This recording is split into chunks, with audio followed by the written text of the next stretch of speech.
Welcome to physical education का संसार। आज के इस वीडियो में चर्चा करने वाले हैं शारीरिक शिक्षा से संबंधित 20 महत्वपूर्ण परीक्षा उपयोगी प्रश्नों के बारे में। ये प्रश्न आपके लिए काफ़ी लाभदायक होने वाले हैं। चलिए वीडियो को देखते हैं। क्वेश्चन नंबर 1 है, निम्न में से किस बाधा दौड़ में 28 बाधाएं होती हैं? निम्न में से किस बाधा दौड़ में 28 बाधाएं होती हैं? 4 ऑप्शन हैं, 110 मीटर दौड़, 3000 मीटर दौड़, 400 मीटर दौड़ और 400 मीटर दौड़।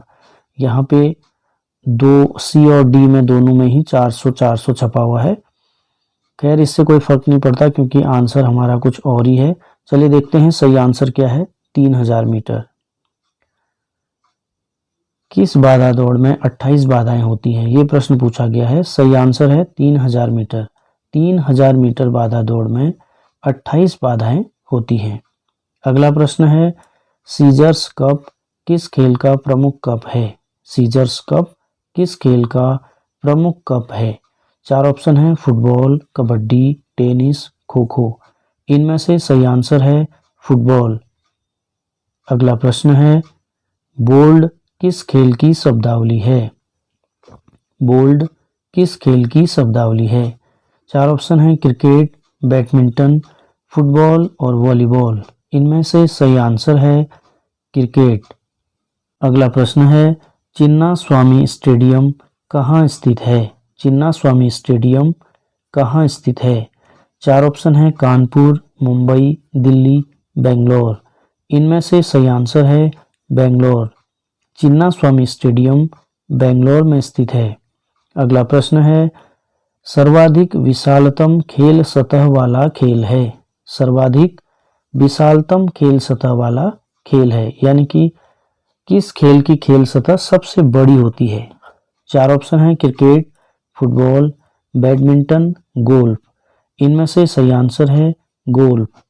गोल्फ खेल की खेल सतह यानी कि खेलने का जो एरिया होता है वह सबसे बड़ा होता है, इसलिए सही आंसर है गोल्फ। अगला प्रश्न है, मानव शरीर में जीवन के किस पड़ाव में 300 अस्थियां पाई जाती हैं? मानव शरीर में जीवन के किस पड़ाव में 300 अस्थियां पाई जाती हैं? सामान्यतया हमने कहीं पर भी पढ़ा है कि एक वयस्क व्यक्ति के शरीर में कितनी हड्डियां होती हैं? 206। मगर यहाँ पर प्रश्न में पूछा गया है कि मानव शरीर में जीवन के किस पड़ाव में यानी कि जीवन काल के किस समय के दौरान 300 अस्थियां पाई जाती हैं? 4 ऑप्शन हैं, युवावस्था में, शैशवावस्था में, बुढ़ापे में, किशोरावस्था में। इनमें से सही आंसर है शैशवावस्था में। शैशवावस्था के दौरान बच्चे में या अर्थात शिशु में 300 हड्डियां यानी कि 300 अस्थियां पाई जाती हैं, इसलिए सही आंसर है शैशवावस्था में। अगला प्रश्न है, किस खेल में दृष्टि स्क्रीन लगाई जाती है? किस खेल में दृष्टि स्क्रीन लगाई जाती है? किस खेल में लगाई जाती है? 4 ऑप्शन है, table tennis, kabaddi, cricket, golf. इनमें से सही आंसर है क्रिकेट। क्रिकेट के खेल में दृष्टि स्क्रीन लगाई जाती है। अगला प्रश्न है, निम्न में से कौन सा विषाणु जनित रोग है? निम्न में से कौन सा विषाणु जनित रोग है? 4 ऑप्शन है, हेपेटाइटिस, मोतीझरा, प्लेग, ये सभी। इनमें से आपको बता दूं, ऑप्शन नंबर बी मोतीझरा, जिसको हम टाइफाइड भी कहते हैं, ये बैक्टीरिया अर्थात जीवाणु से होता है, और प्लेग भी जीवाणु से होता है, किंतु हेपेटाइटिस विषाणु अर्थात वायरस से होता है, इसलिए विषाणु जनित रोग है हेपेटाइटिस। सही आंसर हुआ हेपेटाइटिस। अगला प्रश्न है, उरोस्थी हड्डी कहाँ पाई जाती है? उरोस्थी हड्डी कहाँ पाई जाती है? 4 ऑप्शन है, जांघ में, सिर में, छाती में, हाथ में। इनमें से सही आंसर है छाती में।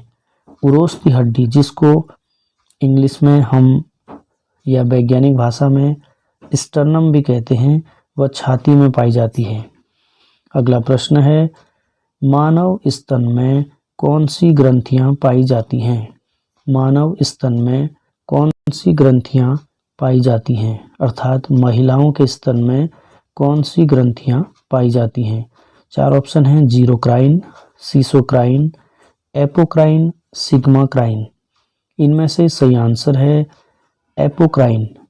मानव स्तन में जो ग्रंथियां पाई जाती हैं वह होती हैं एपोक्राइन। सही आंसर हुआ एपोक्राइन। अगला प्रश्न है, इनमें से किसका उपनाम एनर्जी करेंसी है? इनमें से किसका उपनाम एनर्जी करेंसी है? चार ऑप्शन हैं, एडीपी, सीटीपी, एबीटी और एटीपी। इनमें से सही आंसर है option number D, ATP. ATP अर्थात एडिनोसिन ट्राइफॉस्फेट, ये इसका पूर्ण रूप है या पूरा नाम है। इसको हम एनर्जी करेंसी भी कहते हैं, इसलिए सही आंसर है एटीपी। अगला प्रश्न है, फाइट फ्लाई हार्मोन किसका दूसरा नाम है? फाइट फ्लाई हार्मोन किसका दूसरा नाम है? किसका है? चार ऑप्शन है, ऑक्सीटोसिन, टेस्टोस्टेरोन, एड्रेनालिन, थायरोक्सिन। इनमें से सही आंसर है एड्रेनालिन। एड्रेनालिन हार्मोन को हम फाइट फ्लाई हार्मोन भी कहते हैं, अर्थात इस हार्मोन को फाइट फ्लाई हार्मोन के नाम से भी जाना जाता है। एड्रेनालिन हार्मोन हमारी एड्रेनल ग्रंथि जो कि किडनी के ऊपर स्थित होती है उससे स्रावित होता है। अगला प्रश्न है, रुधिर स्कंदन का औसत समय क्या है? रुधिर स्कंदन का औसत समय क्या है? यानी कि रुधिर अर्थात रक्त के जमने का या थक्का बनने का औसत समय क्या है? चार ऑप्शन है, 1 से 2 मिनट, 45 से 60 सेकेंड, 3 से 6 मिनट, 10 से 12 मिनट। इनमें से सही आंसर है ऑप्शन नंबर सी, 3 से 6 मिनट। किसी कारणवश चोट लग जाती है तो रुधिर निकलने लगता है, उसके बाद जब रुधिर का थक्का बनता है तो उस थक्के के बनने का जो औसत समय होता है वह होता है 3 से 6 मिनट, इसलिए सही आंसर है 3 से 6 मिनट। अगला प्रश्न है, जरावस्था में किस ग्रंथि का लोप हो जाता है? जरावस्था में किस ग्रंथि का लोप हो जाता है? यानी कि जरावस्था का मतलब है बुढ़ापा या वृद्धावस्था में किस ग्रंथि का लोप हो जाता है, यानी कि वह ग्रंथि निष्क्रिय हो जाती है या लोप हो जाता है उसका, अर्थात वो काम करना बंद या काफी कम काम करती है। कौन सी है? चार ऑप्शन है, एड्रिनल, थाइमस, थायराइड, लैक्रिमल। इनमें से सही आंसर है थाइमस।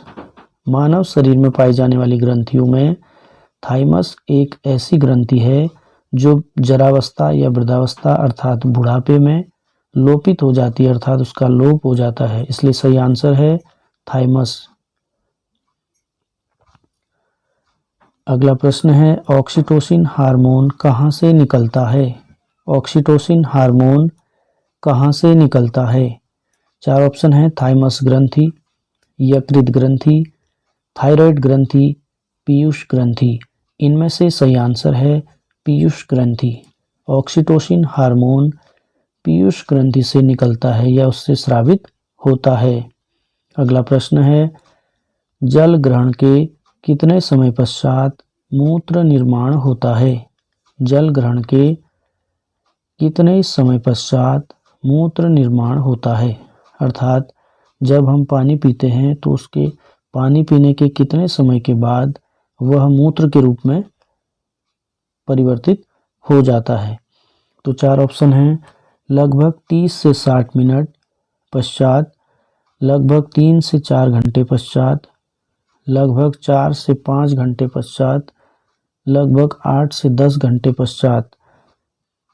इनमें से सही आंसर है लगभग 30 से 60 मिनट पश्चात। जल ग्रहण के यानी कि पानी पीने के 30 से 60 मिनट के पश्चात मूत्र निर्माण होता है। सही आंसर हुआ लगभग 30 से 60 मिनट पश्चात। अगला प्रश्न है, द्रोणाचार्य पुरस्कार का शुभारंभ कब किया गया? द्रोणाचार्य पुरस्कार का शुभारंभ कब किया गया? चार ऑप्शन हैं 1988 में, 1923 में, 1977 में, 1985 में। इनमें से सही आंसर है 1985 में। द्रोणाचार्य पुरस्कार का शुभारंभ 1985 में किया गया, अर्थात 1985 से द्रोणाचार्य पुरस्कार दिए जाने लगे। अगला प्रश्न है, उपचार की किस विधि में मिट्टी का प्रयोग किया जाता है? उपचार की किस विधि में मिट्टी का प्रयोग किया जाता है, अर्थात उपचार करने की वह कौन सी विधि है जिसमें मिट्टी का प्रयोग होता है? चार ऑप्शन हैं steam therapy, web therapy, mud therapy, contrast therapy. आपको बता दूं, स्टीम थेरेपी में गर्म भाप से उपचार किया जाता है। वेब थेरेपी में वेब के माध्यम से यानी कि तरंगों के माध्यम से उपचार किया जाता है।